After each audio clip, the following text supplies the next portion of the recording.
दोस्तों आज की इस वीडियो में बात करेंगे अरविंद केजरीवाल ने कौन सा बड़ा खेल ईडी के साथ खेल दिया है और कौन सा बड़ा डर अरविंद केजरीवाल को सता रहा है और ये जो पूरा खेल अरविंद केजरीवाल ने खेला है इसके पीछे की असली वजह क्या है।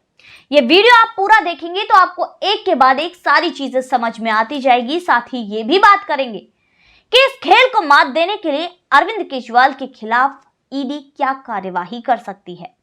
साथ ही चर्चा करेंगे कि अरविंद केजरीवाल का मेन मोटिव क्या है इस खेल को खेलने के पीछे।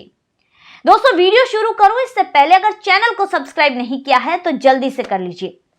दोस्तों अरविंद केजरीवाल को राजनीति का नटवर लाल भी कहा जाता है जनता के द्वारा और बाकी लोगों के द्वारा, जिसमें अब अरविंद केजरीवाल ने फिर एक बार इस नाम को साबित करते हुए दिखाई दिए हैं। वो कैसे?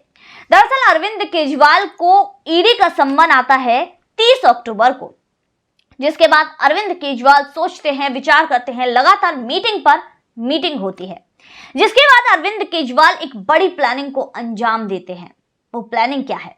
दरअसल ईडी का सम्मन आने के बाद अरविंद केजरीवाल ने जो पूरी स्ट्रेटेजी बनाई वो ये है कि अरविंद केजरीवाल को 11 बजे के बाद यानी कि 11 से 11:30 के बीच में ईडी के सामने पेश होना था 2 नवंबर को पूछताछ के लिए।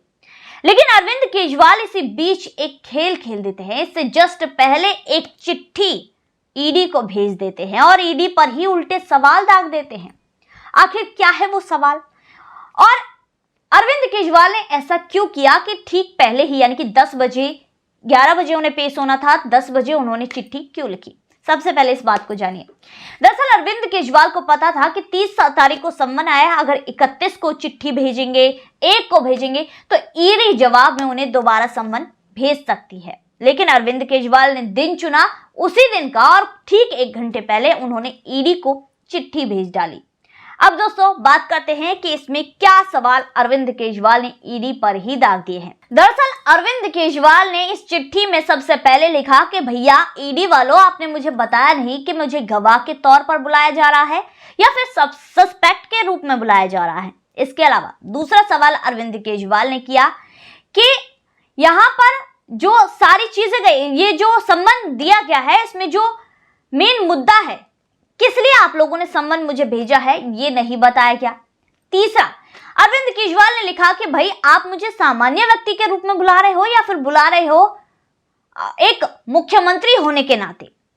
वहीं दूसरी तरफ चौथा सवाल जो किया अरविंद केजरीवाल ने वो किया कि यहाँ पर देखिए, जो अरविंद केजरीवाल के सवाल होते हैं ना बहुत ही सोचे समझे और बारीकी से लिखे हुए होते हैं। अरविंद केजरीवाल ने चौथा सवाल किया कि भाई 30 तारीख को मुझे यहां पर ईडी का सम्मन आया और उसके बाद उसी दिन दोपहर में कई बीजेपी नेताओं ने मेरी गिरफ्तारी की बात की कि अरविंद केजरीवाल गिरफ्तार होने वाले हैं। कहीं ये बीजेपी की सोची समझी साजिश तो नहीं है, मुझे गिरफ्तार करने की पूरी प्लानिंग तो नहीं है। अरविंद केजरीवाल ने उल्टे ईडी पर ही सवाल दाग दिए। दोस्तों दरअसल अरविंद केजरीवाल कह रहे हैं कि यहाँ पर जो बीजेपी को कहीं से खबर मिल गई कि ईडी ये करने वाली है, जिसके बाद बीजेपी ने इस तरह की बातें कही। अब देखिए अरविंद केजरीवाल खुद क्या करते हैं, अरविंद केजरीवाल के क्या सूत्र नहीं है। अरविंद केजरीवाल ने मनीष सिसोदिया की गिरफ्तारी से पहले कहा कि मनीष सिसोदिया की गिरफ्तारी होने वाली है। सत्येंद्र जैन की गिरफ्तारी से पहले कहा कि उनकी भी गिरफ्तारी होने वाली है। संजय सिंह के लिए भी अरविंद केजरीवाल ने यही बातें बोली थी।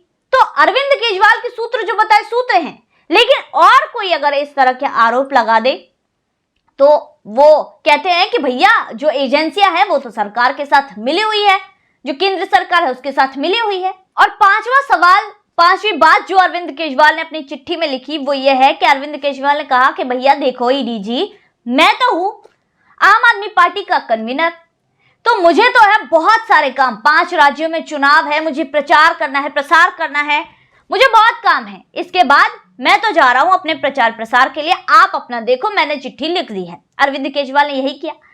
ठीक 1 घंटे पहले चिट्ठी लिख दी ताकि ईडी कोई जवाब न दे पाए और उसके बाद चुनाव प्रचार प्रसार के लिए चले गए। दोस्तों अरविंद केजरीवाल वही व्यक्ति हैं, आपको याद होगा सीबीआई ने जब अरविंद केजरीवाल को पूछताछ के लिए बुलाया था तो अरविंद केजरीवाल ने कहा कि मैं नहीं डरता किसी से, वीडियो जारी करके कहा था कि मैं नहीं डरता किसी से, मुझे 100 बार भी ईडी सीबीआई पूछताछ के लिए बुलाएंगी तो मैं आऊंगा। लेकिन दोस्तों एक और सवाल जो मैंने शुरुआत में आपसे कहा था कि आखिर कौन सा डर अरविंद केजरीवाल को सता रहा है, जिसके बाद अरविंद केजरीवाल ने ये खेल ईडी के साथ खेला। दरअसल दोस्तों अरविंद केजरीवाल को जो डर सता रहा है वो है पीएमएलए का। पीएमएलए का जो डर है वो सता रहा है और उन्हें पता है कि अगर इसमें मेरी गिरफ्तारी हुई तो मैं लंबा अंदर जाऊंगा, बेल मिलनी भी मुश्किल हो जाएगी, जिसकी वजह से ही अरविंद केजरीवाल को डर सता गया और अरविंद केजरीवाल ने ये खेल आम जो ईडी है उसके साथ खेल दिया। अब दोस्तों बात करते हैं कि जो अरविंद केजरीवाल का ये खेल है इसको मात देने के लिए ईडी क्या कर सकती है।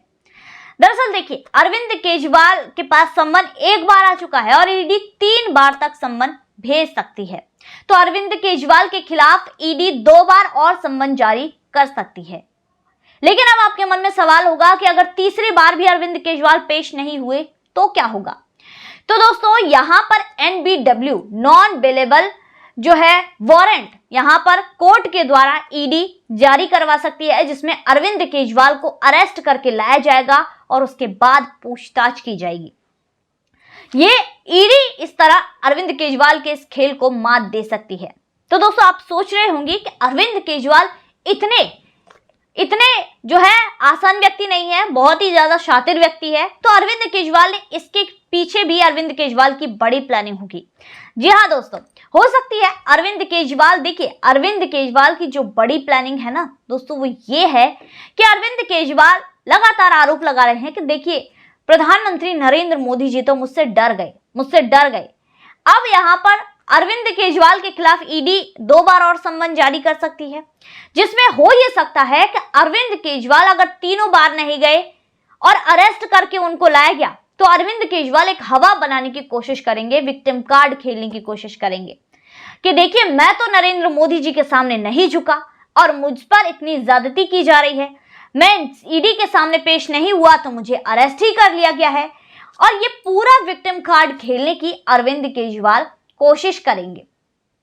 अरविंद केजरीवाल देखिए अगर अरविंद केजरीवाल ने पूछताछ में सहयोग नहीं दिया तो जाहिर सी बात है अगर पेश नहीं हुए तो नॉन बेलेबल जो है वारंट है वो ही जारी करना पड़ेगा, जिसके बाद अरविंद केजरीवाल की यही बड़ी प्लानिंग है कि भाई मैं तो खेलूंगा विक्टिम कार्ड और मुझे मिल जाएगा जनता का समर्थन कि किस तरह केंद्र सरकार मुझ पर अत्याचार कर रही है, मैं नरेंद्र मोदी जी के सामने नहीं झुका तो यहां पर मुझे गिरफ्तार ही कर लिया गया। और इसके अलावा दोस्तों अरविंद केजरीवाल क्या कर सकते हैं, दरअसल अरविंद केजरीवाल इसके लिए यहां पर अगर 3 बार पेश नहीं हुए उससे पहले ही अरविंद केजरीवाल अपने लिए जमानत करवा सकते हैं, यानी कि जो पहले ही जमानत ले सकते हैं ताकि वो अरेस्ट होते ही छूट जाए।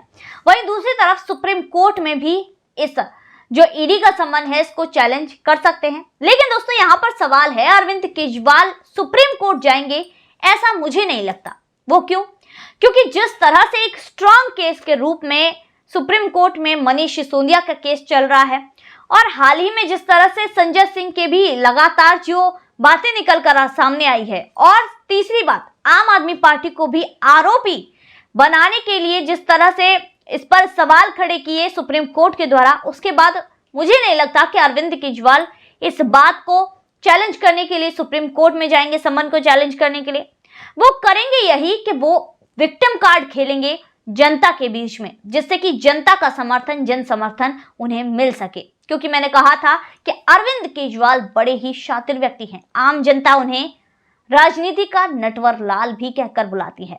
तो दोस्तों आज की वीडियो में बस इतना ही, फिर मुलाकात होगी ऐसी वीडियो के साथ, तब तक के लिए नमस्कार, देखते रहिए थिंक टाइम।